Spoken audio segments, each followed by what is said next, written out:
ഇന്ന് ഞായറാഴ്ചയായിട്ട് നല്ല പോത്തുങ്കറിലാണ് കേട്ടോ നമുക്ക് കിട്ടിയിരിക്കുന്നത്. അപ്പോൾ നമ്മൾ നല്ല കരൾ ഫ്രൈ ഉണ്ടാക്കുന്നത്. ആദ്യം നമ്മൾ കരള് ചെറിയ ചെറിയ കഷ്ണങ്ങളാക്കി നുറുക്കണം. അപ്പോൾ അത് നമ്മൾ നുറുക്കിക്കൊണ്ടിരിക്കുകയാണ് കേട്ടോ. കരൾ കുട്ടികൾക്ക് കൊടുക്കുന്നത് വളരെ നല്ലതാണ്. വലിയവർക്കും അത് ഒരുപാട് ഗുണം ചെയ്യും.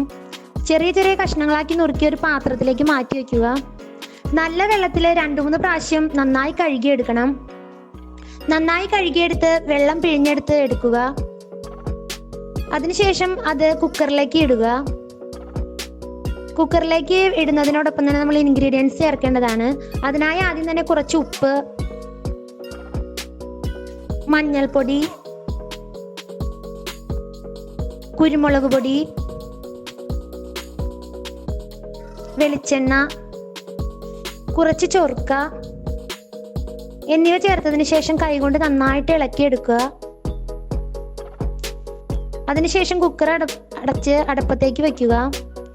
കുക്കർ അടുപ്പത്ത് വെച്ച ഉടനെ തന്നെ നമ്മൾ അതിലേക്ക് വേണ്ടിയ സാധനങ്ങൾ നമ്മൾ നന്നാക്കി എടുക്കണം. അതിനായി ഉള്ളി, വെളുത്തുള്ളി, ഇഞ്ചി, പച്ചമുളക് എന്നിവ എടുക്കുക.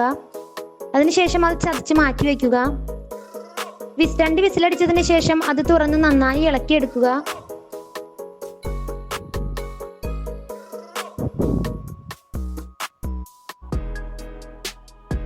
പിന്നീട് ചട്ടി വെച്ച് അത് വെള്ളം വറ്റിയതിന് ശേഷം അതിലേക്ക് വെളിച്ചെണ്ണ ഒഴിച്ച് ചതച്ച ഉള്ളി നമ്മൾ ഇടുക.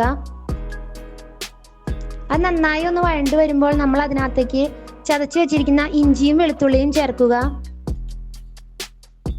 അതിനുശേഷം നന്നായി ഇളക്കിക്കൊണ്ടിരിക്കുക. അത് ചെറിയൊരു നിറമാറ്റം വരുമ്പോൾ അതിലേക്ക് നമ്മൾ കറിവേപ്പിലിട്ട് യോജിച്ച് ഇളക്കിയെടുക്കുക.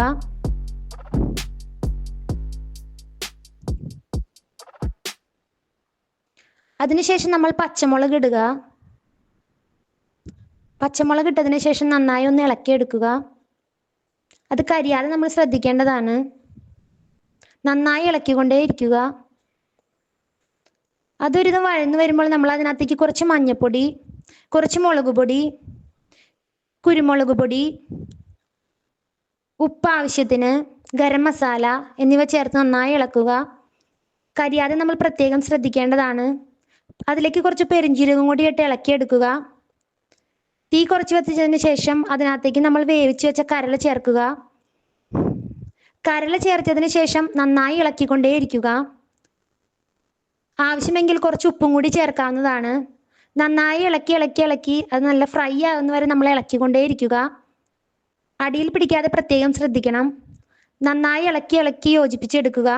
നമ്മൾ എത്രത്തോളം നന്നായി ഇളക്കിക്കൊണ്ടിരുന്ന് ഇതാക്കുന്നു അത്രത്തോളം നല്ല ഫ്രൈ ആയി കിട്ടും. ഇതാ കരൾ ഫ്രൈ റെഡി ആയിട്ടുണ്ട്. അത് നമുക്കൊന്ന് രുചിച്ച് നോക്കാം. ഓരോരുത്തരായി എടുത്ത് നോക്കുന്നുണ്ട്. നല്ല രസമാണെന്നാണ് ഓരോരുത്തർ തിന്നിട്ട് പറയുന്നത്. അത്രയ്ക്ക് ടേസ്റ്റിയാണ്, സൂപ്പറുമാണ്. അപ്പം എല്ലാവരും വീട്ടിലൊന്ന് പരീക്ഷിച്ച് നോക്കണം. നല്ലതാണെങ്കിൽ എല്ലാവരും ഒന്ന് കമൻറ്റ് ചെയ്യണം, സബ്സ്ക്രൈബ് ചെയ്യണം, ഷെയർ ചെയ്യണം, ലൈക്ക് ചെയ്യണം.